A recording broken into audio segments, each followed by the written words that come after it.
Imagine standing on the rocky hill of Athens, gazing at the shattered remains of the Parthenon. Its broken columns rise against the sky, silent witnesses to wars, earthquakes, and centuries of history.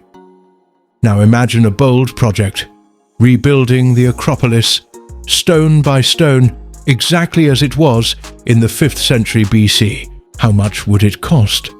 The answer: billions. But the real story is how we arrive at that number, and what it tells us about ancient genius and modern ambition. The Parthenon was born during the Golden Age of Athens.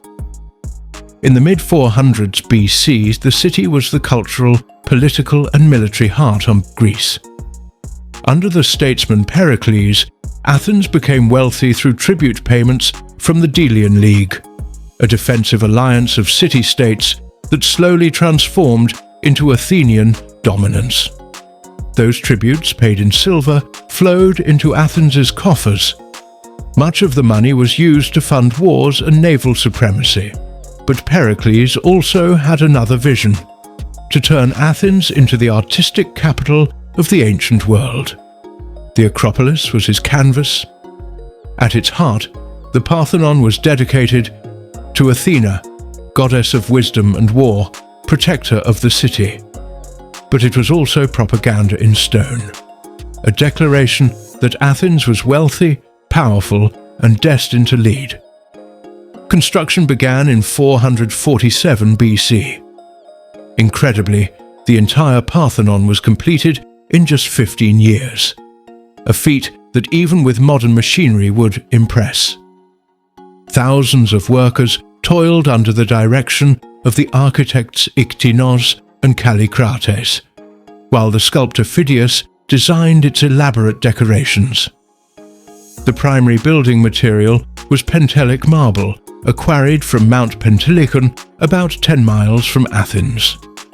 The process was brutal. Quarrymen cut massive blocks, each weighing several tons. Workers then dragged these stones down the mountainside using ropes, sledges and wooden rollers. From there, oxen pulled the blocks to Athens, where ramps and scaffolding carried them up the Acropolis hill. Some estimates suggest over 22,000 tons of marble were used. Without steel cranes, ancient builders relied on ingenuity, pulleys, and sheer human strength. How much did it cost? Surviving records indicate the Parthenon consumed about 469 silver talents. One talent equaled about 26 kilograms of silver, enough to pay a skilled worker's wages for 9 years. At today's silver prices, that's only around $7 to $8 million in raw metal value. But that comparison is misleading. In terms of what silver could buy in ancient Athens, the project represented a colossal sum, the equivalent of hundreds of millions of dollars today, and perhaps even more. But the Parthenon wasn't just massive, it was mathematically perfect. Every line of the building was designed with subtle curves and illusions.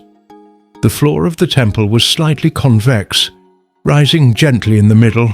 The columns leaned inward ever so slightly, and the corner columns were thicker to correct for visual distortion. These refinements ensured the Parthenon appeared symmetrical and flawless to the human eye. Even today, engineers marvel at its precision. Modern builders attempting to recreate these details would need advanced 3D scanning, computer models, and highly skilled artisans. Who built the Parthenon? The workforce included free citizens, resident foreigners, and enslaved laborers. Quarrymen hacked at marble with iron tools.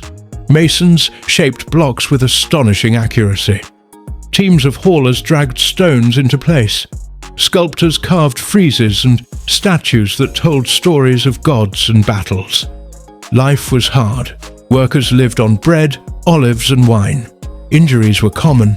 A slip while hauling a 10-ton block could be fatal. And yet, the Athenians took pride in their work. To them, this was more than a paycheck. It was a monument to their city, their goddess, and their legacy. So, what would it take to rebuild the Acropolis in the 21st century? First, the stone. The original Parthenon used 22,000 tons of Pentelic marble. Today, Pentelic marble still exists in Greece, and it sells for around $1,200 per ton. That's about $26 million just for raw material. Transporting it to Athens, cutting and preparing it would multiply the cost several times. In ancient times, much of the workforce was unpaid slaves or low-paid labourers. Today, skilled stonemasons, engineers, architects and artisans would require modern salaries. Over several years of construction, labour alone could cost hundreds of millions. The sculptures, once carved by Phidias and his team, would need modern sculptors, archaeologists and restoration experts. Just recreating the Parthenon's decorative friezes and statues could run over $100 million.